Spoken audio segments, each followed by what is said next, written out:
Hey guys, hi, good evening. I hope all of you are doing well, and I hope my screen is visible now.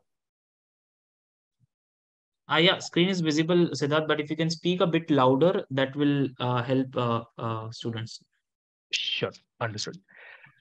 Okay, Okay, now it's good. got it. So I have to keep the microphone close to my mouth. That's what is going to happen now. Great. Okay, that's fine. Awesome. Great. Hey guys, hi, good evening. I hope all of you are doing well. My name is Siddhartha. I'm the current team lead for the technical support team at Skill-Lync here. The topic that we're going to tackle for today is sloshing analysis in a petrol tanker. I'll briefly go through why exactly was this topic chosen and how is it, relevant for today's day and age. Uh, so the idea came about through one of our courses. It's called Advanced CFD using OpenFOAM. This course has, you know, extensive multi-phase flow analysis done in it, and there was a challenge and project that was done on sloshing analysis on a very basic sort of a, you know, pentagon or hexagon type shaped petrol tanker. And we wanted to sort of extend it towards a real life simulation where you want to understand what exactly does a real life petrol tanker actually look like, and what are the dimensions of it, what would be the carrying capacity, and what would be a real world actual simulation of it, so that we understand what are the implications of uh, sloshing essentially inside a tanker. Coming to the why part, just a second. So yeah, coming to the why part, essentially the petrol tanker analysis is done to understand what would be the loads that are acting on the inner walls of the petrol tank, and it has its own implications, which we'll go through in just a bit. Before that, a little bit of background. So sloshing essentially comes under your multi-phase flow analysis, which is understanding of how to predict flows where your fluids are multiple, or there are multiple states of matter present inside your simulation. And today we'll just go through how we can do this using OpenFOAM. So yeah, just a basic introduction. I wanted you guys to understand what exactly is multi-phase flows, what are the different applications, what are the modeling approaches, then how do we do it using OpenFOAM, then the concept of dynamic meshing that comes in. Essentially, how do you ensure that through your simulation you are replicating what is happening in the real world, which is movement of an object inside a domain. Then how do you track the field variables? And towards the end, we will go through the you know uh, main event, essentially the sloshing in a petrol tanker. So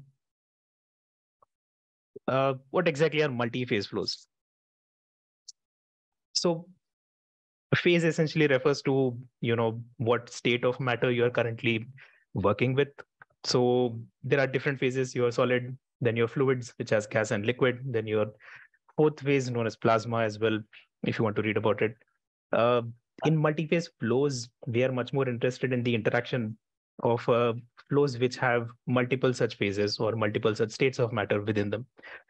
These can be matter with different phases, such as your oil and water, or uh, for example, your ice in water, let's say, or if there are rocks present in some fluid that you want to understand, your fluidized bed reactors and whatnot. And the second sort of scenario would be matter with different chemical properties. Right here, you would see oil and water or sludge flow, for example.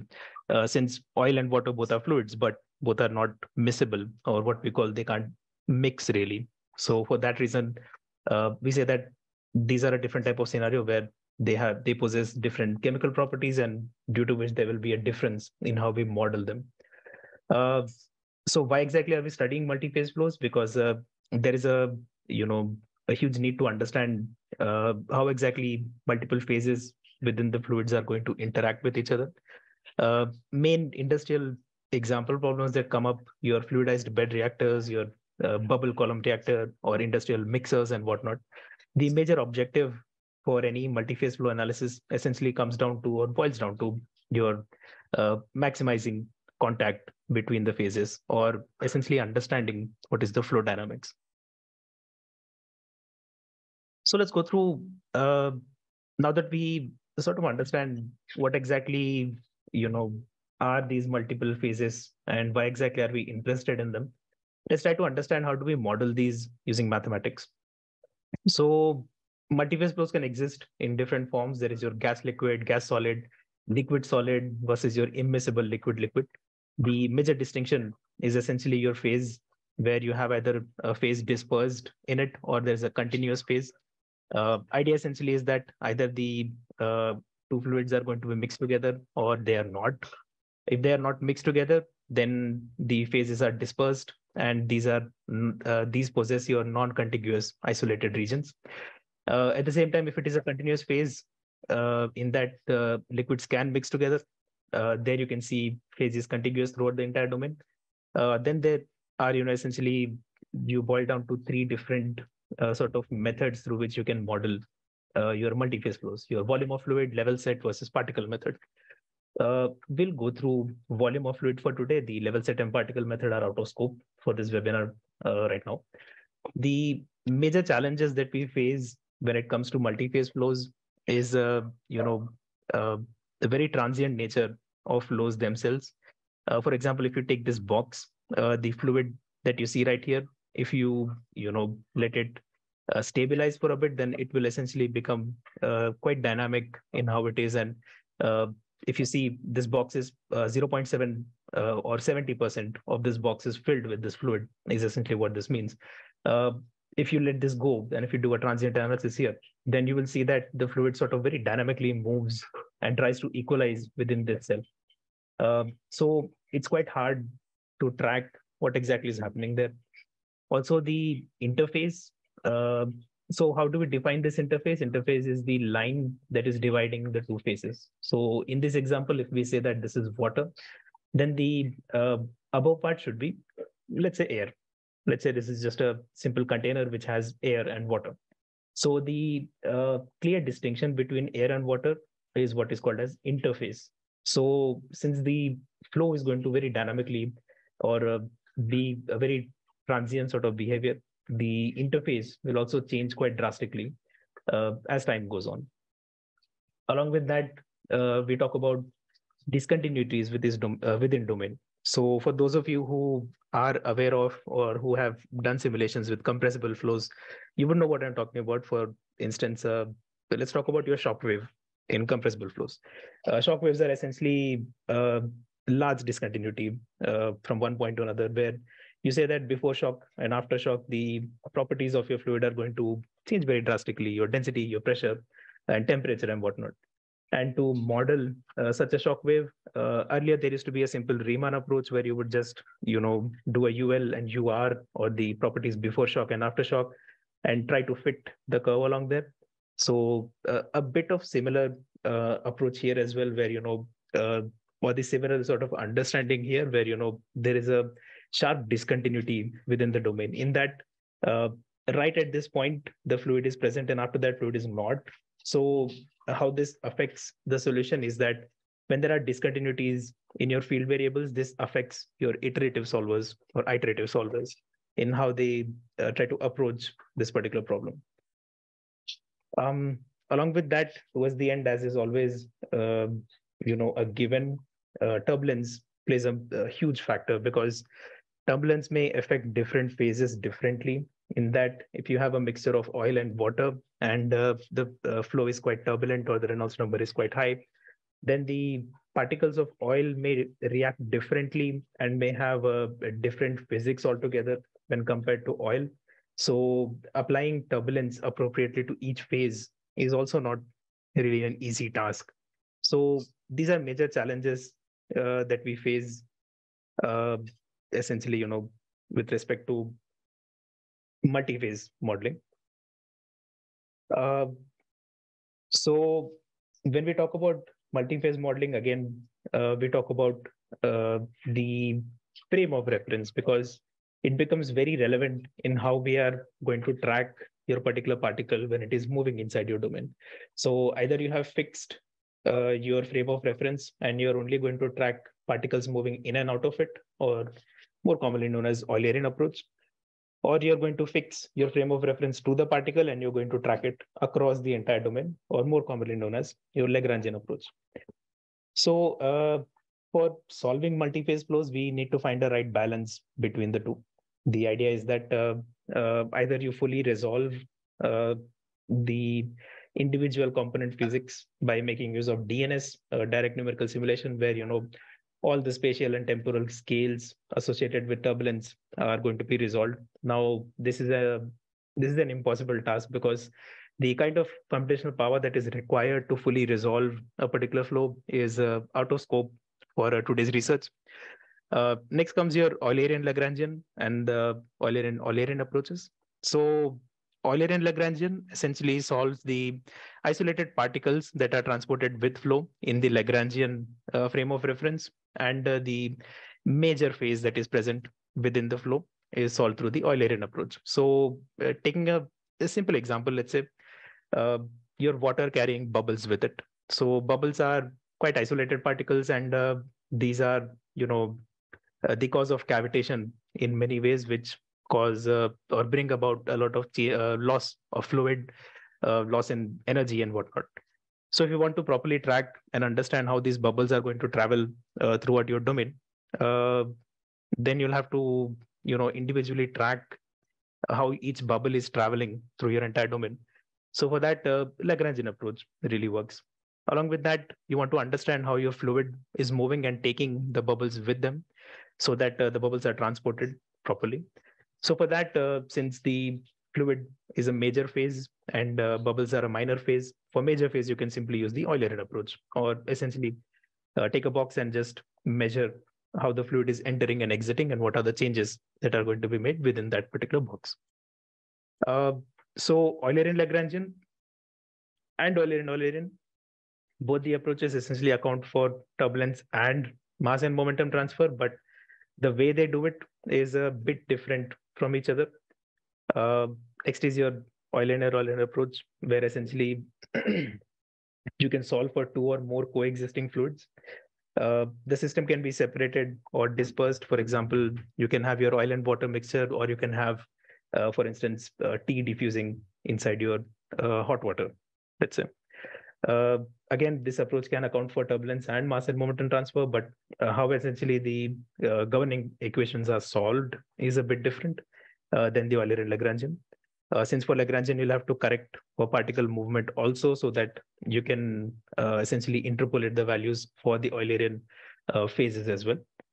So for separated systems, or essentially for two different phases which are not dispersed or which are actually separated with each other, your oil in water and whatnot, the major model that we prefer is called volume of fluid approach. And for dispersed systems, for example, as I said, coffee powder or tea powder essentially diffusing itself inside hot water.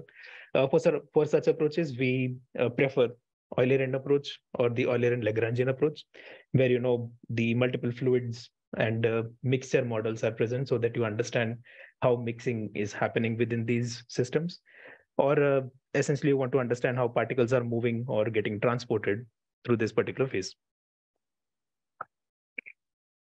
So again, coming back to the major challenges that we have, the interface separation is extremely thin. Let's take a simple example in this case.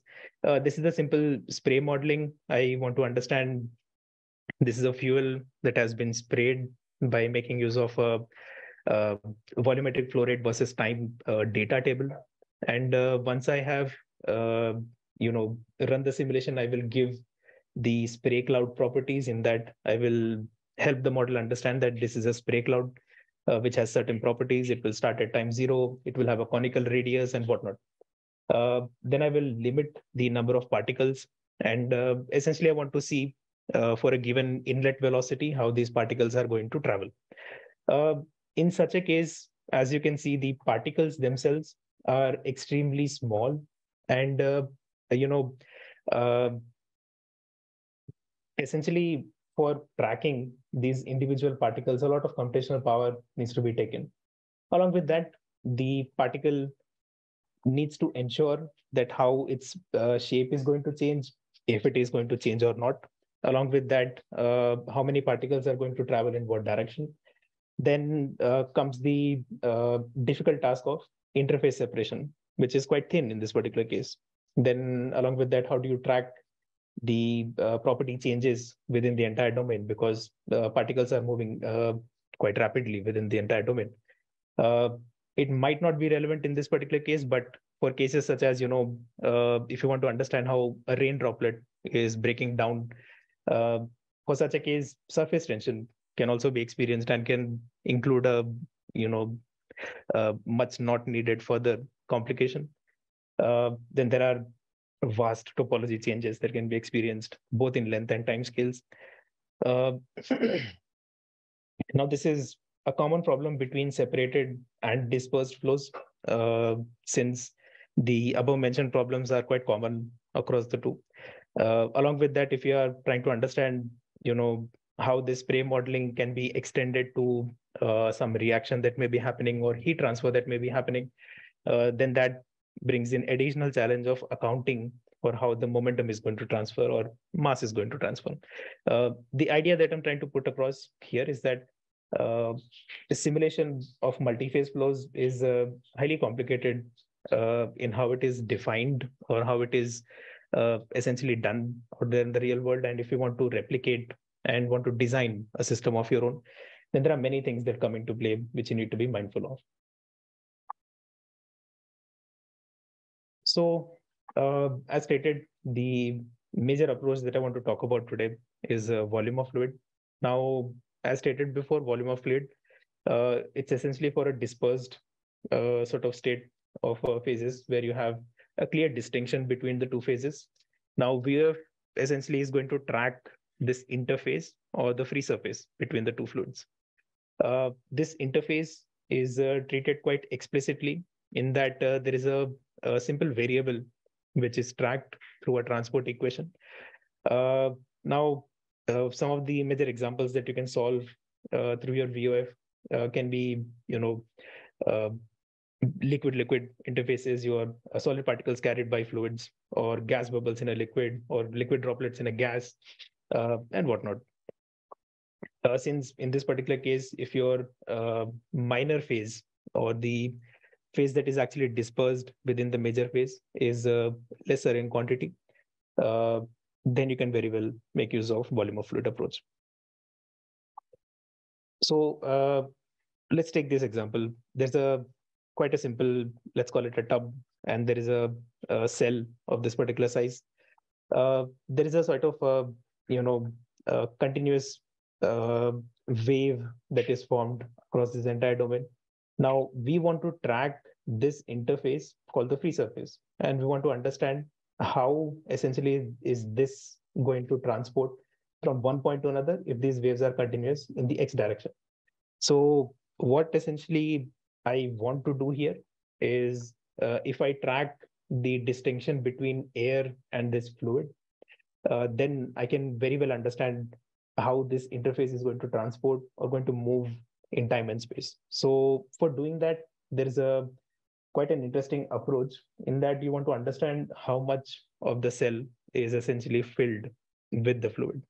So you want to understand what is the percentage or the volume fraction to which your cell is essentially filled up. So that becomes the major sort of a variable for you, where you want to understand how this interface or how this volume fraction is changing from one cell to another. Along with that, this volume fraction can be taken for both the phases, where you say volume fraction within the cell of liquid plus volume fraction of the air within the cell. The sum of both can be something that you call as volume fraction within this entire cell.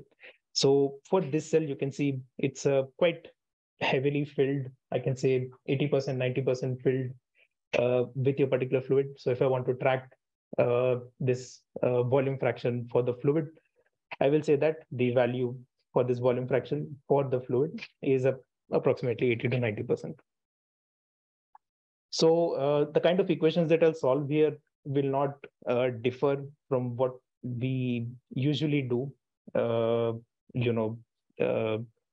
with our simple uh, incompressible isothermal flows, there you don't have much of a bifurcation. The essential distinction comes when the volume fraction comes into play.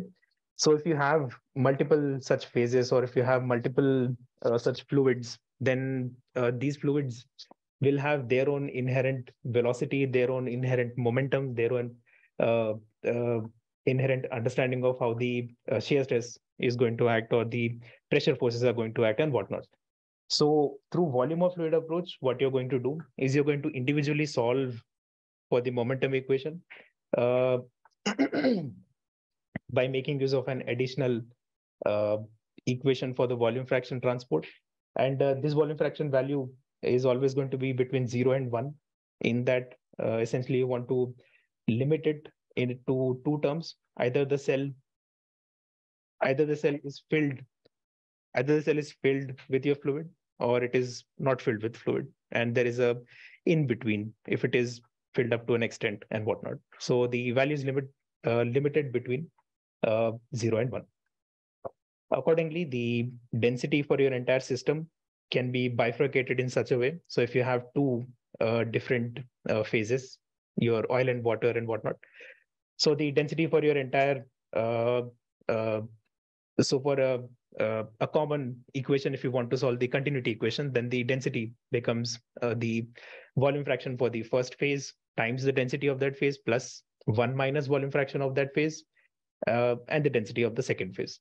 So this becomes quite intuitive if you want to, extend it to further. If you have 3 phases and 4 phases and whatnot, then this can be extended to 3 or 4 as well. Same goes for your viscosity as well. So yeah, this method is essentially based on use of a fractional function. Now, if you see this grid filled with a phase, what essentially the computational grid is going to see is that 30% of this cell is filled, or 10% of this cell is filled, 90% of the cell is filled, and whatnot. So what we are doing is we are making a clear distinction in how this interface, or the difference between the two phases, is getting tracked. So this equation that we saw right now, this equation is going to understand what is the shape of the clear interface between the two phases and how it is going to change with respect to time and its space. So yeah, as stated before, in VOF, a single set of Monte equations is shared by fluids. Then you have to individually solve for the velocity of each phases. After that, the continuity equation remains common in that essentially mass for the entire domain needs to be conserved, and the time step continuity errors also need to be conserved. Uh, so the volume fraction for each of the different fluid or different phase is going to be tracked within each of the grid cell. Now we have somewhat of an understanding of what is multi-phase flows and what essentially is volume of fluid. Now I want to quickly jump into what is the role of OpenFOAM in understanding what are multi-phase flows and how do we do it. So OpenFOAM, it's been a quite popular open source software since a while now. OpenFOAM has two different versions. There is your OpenFOAM Foundation, openfoam.com, versus your OpenFOAM, the original version .org, started by Henry Weller. Somewhere down the line, these two companies sort of split in what they want to cater towards. The OpenFOAM version that we currently prefer is the openfoam.com version, because the updates are, twice yearly, and we get to see a few nice things that keep getting added. For example, your Snappy XMesh getting better for essentially assigning different regions, or your CHT multi-region form getting better in how it is going to solve for the convection equation and whatnot. So yeah, OpenFOAM has uh, quite increased in popularity over the years, and the major reason for that is quite simple. OpenFOAM is open source in that it is free of cost, and it provides a wide range of such capabilities, uh, which can be tackled with quite simply.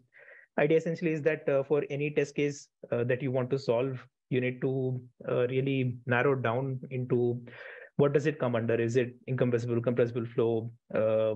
Does it have discontinuities in it?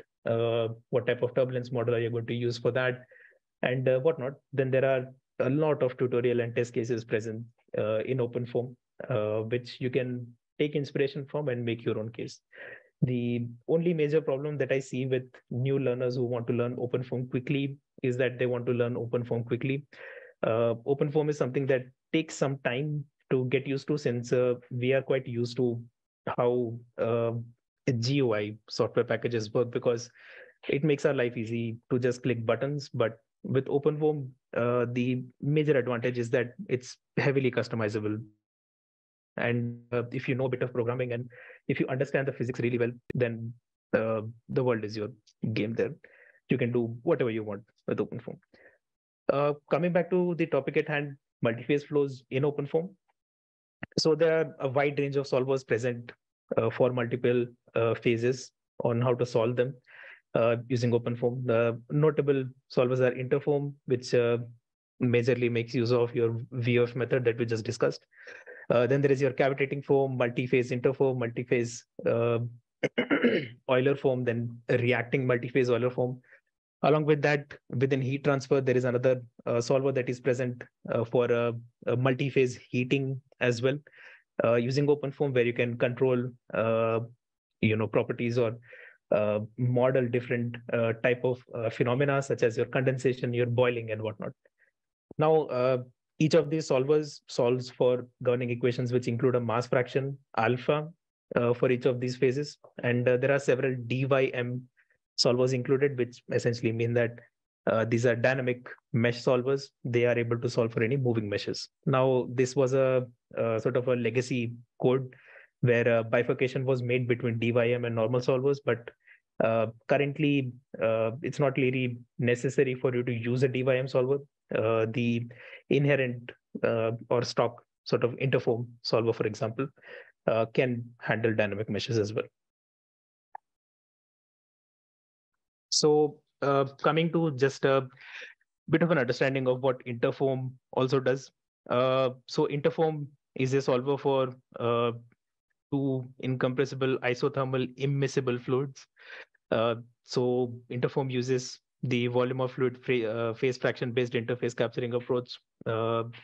Essentially, whatever you want to do with VOF has been coded into OpenFOAM using interfoam. As is what happens in the VOF method, you first solve the momentum and other fluid properties for the mixture.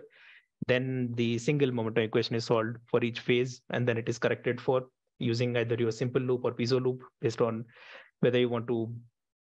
It will be a piezo loop since you want to do transient analysis in such case. Along with that, any turbulence modeling that you want to do, be it LES, be it RAS or laminar, can be coupled with this solver. And so if you have multiple phases, if you have, for example, air, water, oil, petrol, diesel, if you have 5 different phases, then you have to specify the alpha for each of these phases. So there is that. Along with that, the individual phase properties are to be given in transport properties file in the constant folder. We'll go through how are these set up in OpenFOAM in just a while. But yeah, this is essentially what interfoam is. It is entirely based on the VF approach. Let's quickly go through dynamic meshing concept as well, and then we'll go through the major problem that we have. So what exactly do we mean by dynamic meshing? So dynamic meshing refers to models that allow for mesh changes during simulation. Now, these changes can be some fixed motion that you want to give to your domain, or a rigid body motion that you want to give to the entire domain, which is what we will do in our example case for today. Or it can be a fluid structure interaction in that fluid is going to change the shape of your geometry, or it can be as simple as your mesh refinement, the adaptive mesh refinement, where you either refine your grid or you coarsen your grid. Along with that, Dynamic meshing can be used for mesh morphing that you see right here in this example problem. Uh, so this is a simple cone that is moving from left to right, and the mesh on the left is increasing in size, whereas mesh on the right is reducing in size, so as to account for movement of this particular object. Or at the same time, using dynamic meshing concept, you can do add or remove cell layers wherever it is applicable. You can do sliding meshes in that you can have a mesh inside this cone and it can just slide through, or essentially there will be no movement of this mesh. Only mesh is going to move across the entire domain and you will just track that and correct for it. Then there is a deforming bodies where, wherever applicable, if the body is going to deform, you can account for that as well. Um, OpenFOAM currently supports for multiple modules. There is your adaptive mesh refinement AMR. There is moving domain 62F solvers. There is a moving boundaries, the mesh morphing. There is layering with mesh zones with the help of, for example, if you give a gradient value, then you can very quickly set your limits, saying that if the gradient value is greater than or lesser than a certain value, then your mesh is going to have a increased layer, or the mesh is going to refine there. It will, uh, you know, either coarsen there based on if it is higher or lesser. Along with that, OpenFOAM also supports for sliding and overset meshes. If you have time, you should definitely check out what are sliding and overset meshes. Now, the cool part is that OpenFOAM definitely uh, does a combination of all of these. So you can do sliding mesh with relative motion and mesh morphing. You can do mesh morphing with AMR. You can do combination of sliding, overset, layering, and you can do, just anything with it. If you have correctly given the boundary conditions and have accounted for each field variable, then everything should go well. Also, it should be uh, physically, uh, it should make sense. So the way we give dynamic meshing through OpenFOAM is through a dictionary file called dynamic mesh dict. So this is what the file essentially looks like. Uh, just to give you an overview idea, the motion solver, all of these sort of types that you have to give come under the family of dynamic FB mesh. This is a header file that contains the libraries that have data pertinent to your dynamic meshes. Now, the type of solver that you want to use is dependent on the user. For my particular case, it is dynamic motion solver FB mesh. Within that, the motion solver that I've used is solid body because I want to um, essentially move my entire domain and simulate a petrol tanker actually being carried on top of a vehicle. Along with that, I want to give what would be what would the motion essentially look like, or the specifics of it. So here you can, give a velocity. You can give the different positions with respect to time, which is what I have done. It's called tabulated 6DOF motion. In that, I've provided a dat file within which I have written some type of data based on how time is going to change, is how my velocity is going to change. So I wanted to simulate essentially acceleration of a truck which is carrying petrol within it. Uh, then for 6 DOF motion solver, you need to specify the center of gravity. For my case, it is 0, 0, 0. Now, center of gravity is something that you need to be wary of, because based on this center of gravity is how your forces are going to be calculated, your viscous forces and pressure forces. So need to be mindful of that. Along with that, any previously discussed type of dynamic meshing you want to give needs to come right here. And you can go through the user manual for OpenFOAM. It's quite extensive, and a lot of resources are currently present to understand how do you give adaptive mesh refinement, how do you do overset meshes, sliding meshes. Tutorial problems are very well present. So let's come to the major part right now. This sloshing in a petrol tank. So what exactly we're trying to do here? So a typical fuel tanker essentially is going to, carry somewhere around 10,000 liters. The maximum limit that they can carry can go till 25,000 to 30,000 liters as well, based on the size of the tanker. The current tanker that I've chosen for my case is of these dimensions: 2.236 times 1.27 times 4.98 meters. Uh, the volume essentially comes down to 14,000 liters or somewhat. The minimum thickness of the tank, the baffles and the stiffeners are greater than 2 mm for my particular case. Since the load that is carried, 14,000 liters of petrol, assuming that petrol has a density of somewhere around 750 kg per meter cube, the weight carried by the fuel tanker can range from somewhere around 9,000 to 10,000 kilos, which is quite huge. Now, when this weight of the fluid can be such a large number, this can essentially affect the motion of your tanker. So what would happen, for instance, if you guys have carried 20 liters bottle of water up and down your home and whatnot, you would notice that when water is going to slosh inside that tank or inside that 20 liters bottle, then you can experience a sort of motion along with it. Now, whether based on how strong you are, this motion can be experienced or not, but this motion is quite significant when you keep on adding more and more weight to it. So 20 liters of water would be somewhere around 20 kilos, let's say. Then this 20 kilos of water along with it, when it is lodged, carries a significant amount of force that can be experienced by the user. So that there will be some resultant motion. Uh, Same can be translated to your petrol tanker as well. So, for instance, if the petrol tanker is traveling at some 30-40 kilometers per hour and it has to suddenly come to a stop uh, to avoid an accident and whatnot. So for such a case, if the safe braking distance is somewhere around 10 feet for an empty tank, then for a full tank of the petrol tanker, this safe braking distance will definitely increase. And this will be a huge sort of a load on the braking system of the truck as well.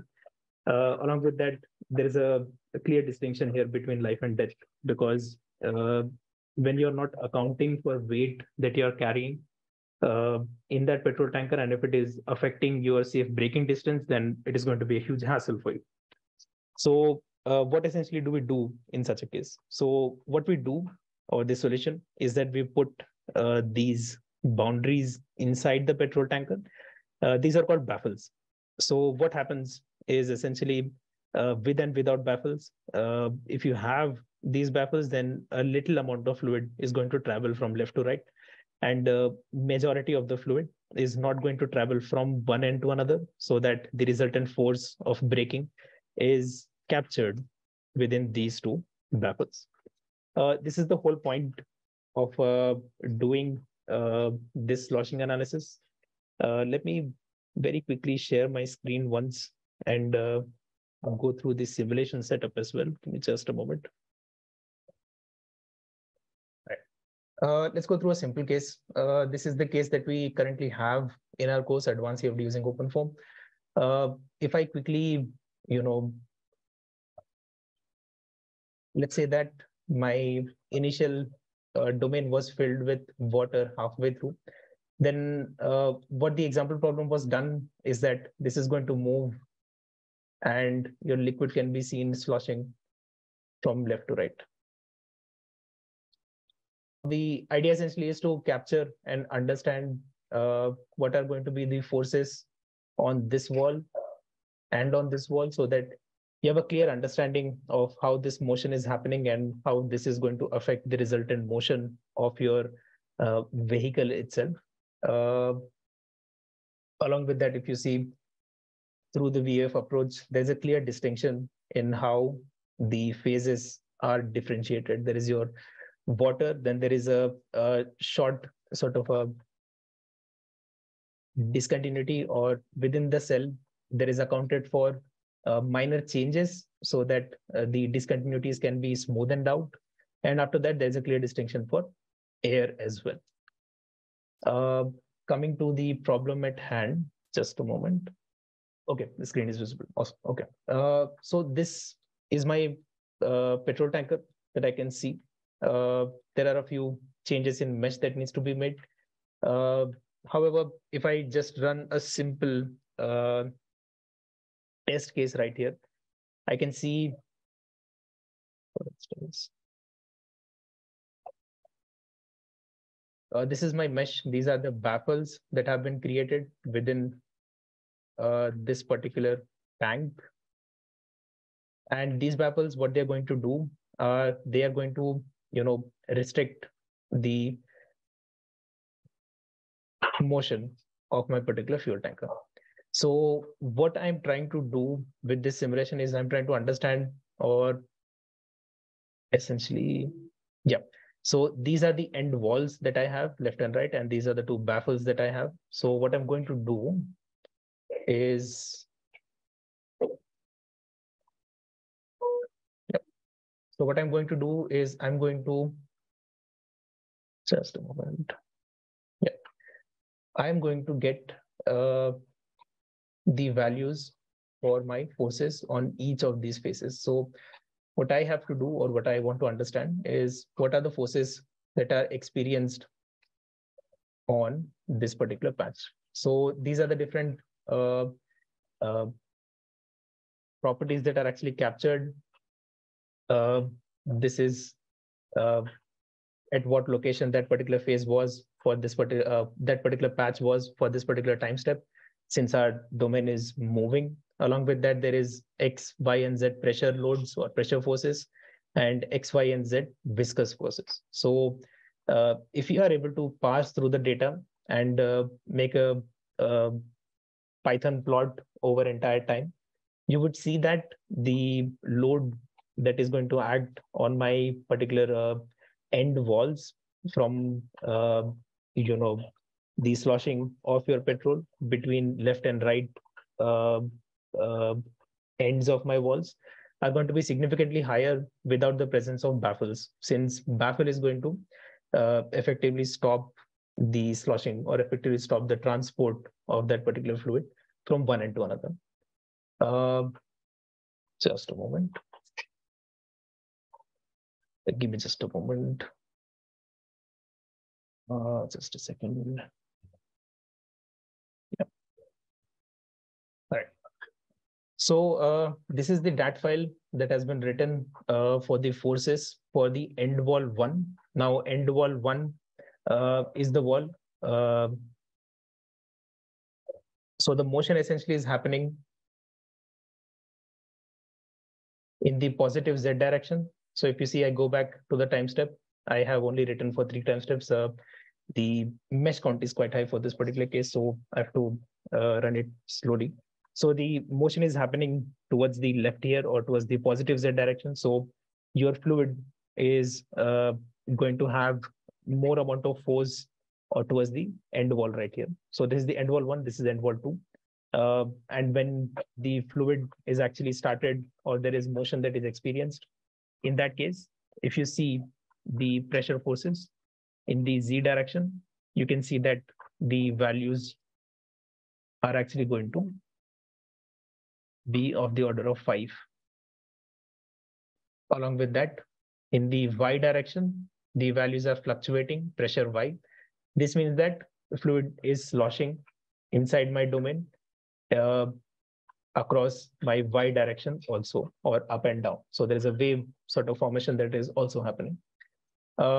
So yeah, this is the simplistic sort of analysis of how do you understand sloshing in a particular tank. We want to understand what are the different types of forces that are experienced for each of these patches, and we are able to write these forces within these each subfolders. Based on how skilled you are with programming languages, you can very quickly make a plot, or actually post-process these forces within OpenFOAM as well. Unfortunately, I did not get enough time to finish this, but for the next bootcamp, I'll definitely include that as a part of this as well. Along with that, in today's bootcamp, we saw that OpenFOAM is able to handle complicated phenomena, or essentially movement of your mesh, or movement of a geometry within computational domain, because To account for movement is to account for the sort of a time and space change of a particular fluid. Now, this is difficult to do in that if you account for time and space changes of this particular geometry, then you will definitely encounter certain types of errors. These can range from your tolerance errors versus your, uh, sensitivity errors. They're your round-off errors and whatnot. But OpenFOAM is well capable of doing this. Along with that, we saw that there is uh, a different type of methodology that needs to be used for multi-phase flows. Majorly, we focused on volume of fluid approach. The volume of fluid approach is well suited for cases where you have a clear interface between the different phases. This interface is a clear distinction of where one phase starts and one phase ends. So yeah, volume of fluid approach through OpenFOAM is done via interfoam, and interfoam is capable of many, or it is capable of handling many complex level problems. Uh, Along with that, we just saw a small glimpse of what that solver can do using the sloshing in a tank problem. So yeah, that's about it from my end. If you guys have any questions, I'd be happy to take on. I think there are a few questions from Chandan.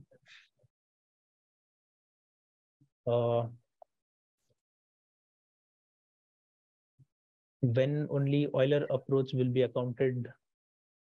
I'm not sure what you're trying to ask here. Why not it is like sine curve? Again, I'm sorry, it was at 7:35. I think I was at a different slide. There are 6 degrees of freedoms. I would highly recommend please go through engineering mechanics once more. Yeah, I think that's all the questions I have from my end. If anything, please let me know through the chat box. Otherwise, Mehul, you can take forward, I think.